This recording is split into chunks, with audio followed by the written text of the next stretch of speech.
Ladies and gentlemen, this is Mampolo from Mampolo's Corner. Renew your mindset. Guys, you guys have a special message from a special person. Listen. Oh, hello.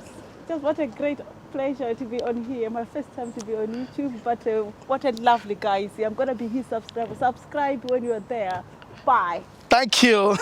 Each time I look at the value of Naira to other currencies of the world, I shed tears for that country called Nigeria. Each morning I wake up and I check the exchange rate of Naira against other currencies of the world. It be me say make I dey cry. I begin to shed tears like practically. As I am speaking to you now, Naira, which is 1 Naira, is almost 800 Naira against the British pound. That means 1 British pound is equals to 800 Naira. What it means in a layman language is that 1 British pound is 800 times of that Nigerian Naira. Times 800, 1 British pound. It is just, like coins, one coin, small 1 British pound coin is 800 Naira of Nigeria. That means 1 pound is equals to 800 times Nigerian Naira. 800 times. Now I begin to wonder, how do people in Nigeria managing?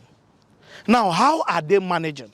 Because with the value of Naira, I presume everything must be very expensive in that country. I might be wrong. For those who are still in that country, you can comment if things are quite cheap or if things are quite affordable. But with the basis of economics, which we understand, that when the value of currencies is falling, prices of things are bound to be skyrocketing, according to economics principle. Now, Naira is like nothing in the world. It's pathetic. Now, I saw one of the videos where they were interviewing the CBN governor, the Nigerian Central Bank governor. Central Bank governor, they were interviewing you, and you were telling the world that Aboki FS, a business on its own, is responsible for the downfall of Naira. He is responsible for the constant and continuous and geometric fall of Naira. Now, Aboki FS. This is what Godwin Emefiele told us. A few questions. Has Nigerians ever asked how exactly Aboki FX collects his data that he publishes on his websites? How many BDCs can claim that they have either seen a staff of Aboki FX come in to ask for daily rates? Or how many BDCs send daily returns on exchange rate to Aboki FX? How then do they determine what the rate is and they post them illegally on their website? In which other country will an unlicensed single person be the one that sets exchange rate in that country? How come he sets exchange rate of our own currency? Why is he not setting exchange rate for pounds and dollar, or pounds and South African rand, or pounds and Ghana cedi? Why target Nigeria? And yet you are a Nigerian. You choose to live in London, enjoy all the spoils in London at the expense of the blood of Nigerians. You will pay for it. The CBN Act Section 2 does make it clear that only the central bank can determine the value of the Naira. And yet, a single unscrupulous individual who lives in London continues to manipulate the rate of the Nigerian or rate of for Nigerians, continues to make huge profits, continues to collect these profits in cash ATM in London, while other Nigerians suffer the consequences of these actions. We will not allow this to continue again. I have given instruction to our experts to go after his website. And let it be clear, we will go after him because we cannot allow this to continue. Somebody who claimed to be a professional banker, who is the central bank governor, you are telling us that Aboki FS is the problem of Naira valuation. Is that economically making sense to you?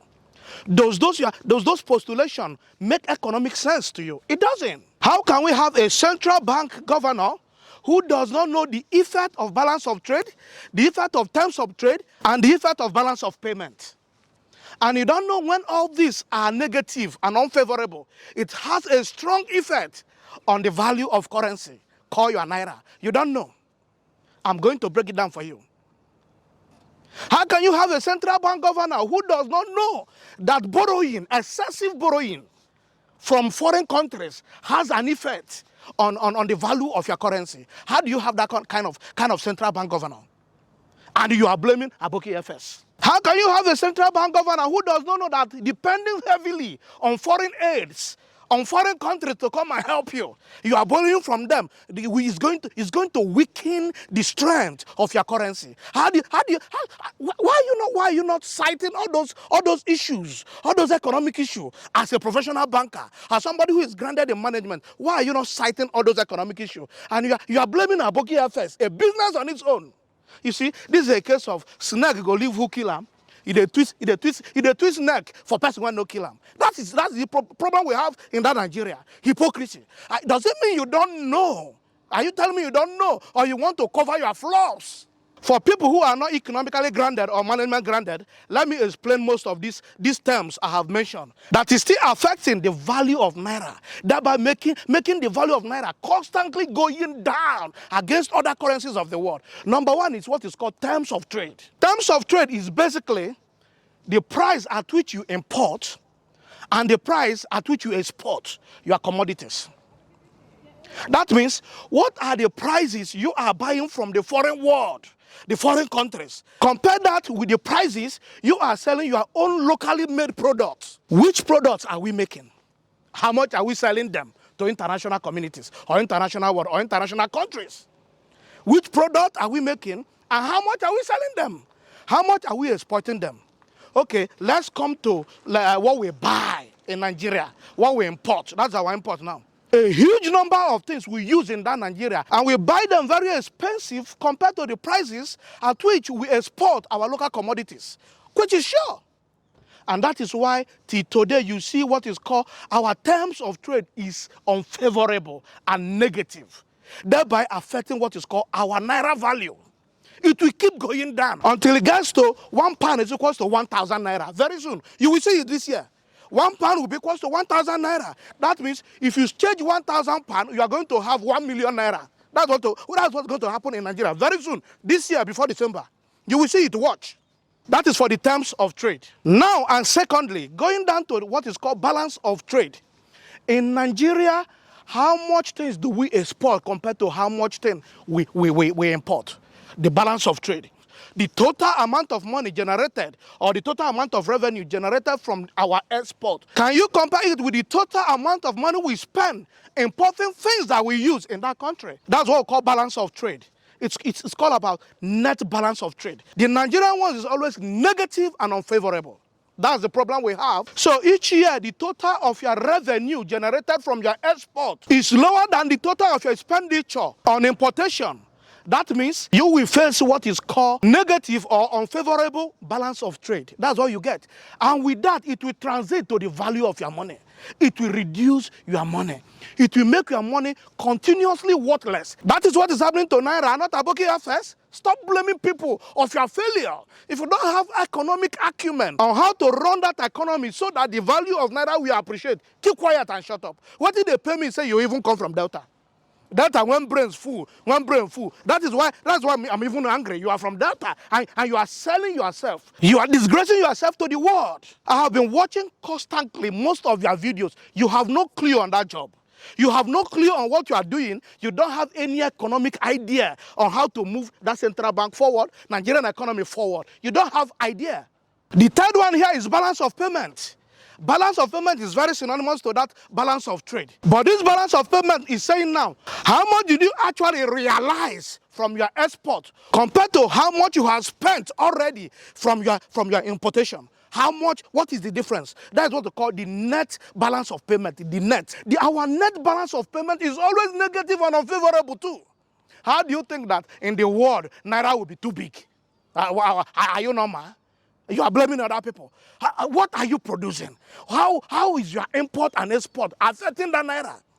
You that is constantly borrowing from China. You that is constantly borrowing from America, borrowing from UK, depending on foreign aids. And you think that Naira will be the third currency in the world. How? Don't sell your ignorance outside when you claim to be a professional in banking and in management. Now, the pressure mostly falls on people who are in abroad. People who are in abroad.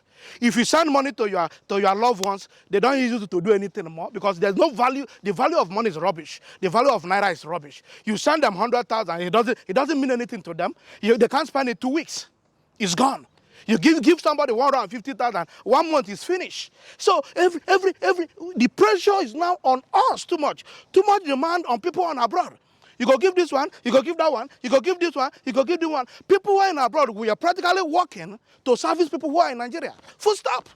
We work for the interest of people who are in Nigeria, yet we give to them. It's not enough for them.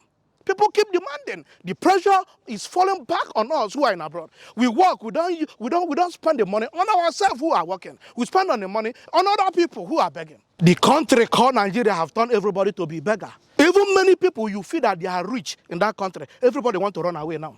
Everybody want to run away from that country. Everybody is running away because they don't know what tomorrow will bring. Nobody even know what tomorrow will bring. The country is so unpredictable. You don't know what will happen in the next minute. You might be rich today, tomorrow you are down. In fact, lots of economic uncertainty, lots of insecurity. That country is messed up. Guys, I will leave this economic analysis here for now. If you love what we are doing, don't forget to subscribe to my YouTube channel. Follow me on Facebook and Instagram, all Aman Polos. I love you guys. Peace out.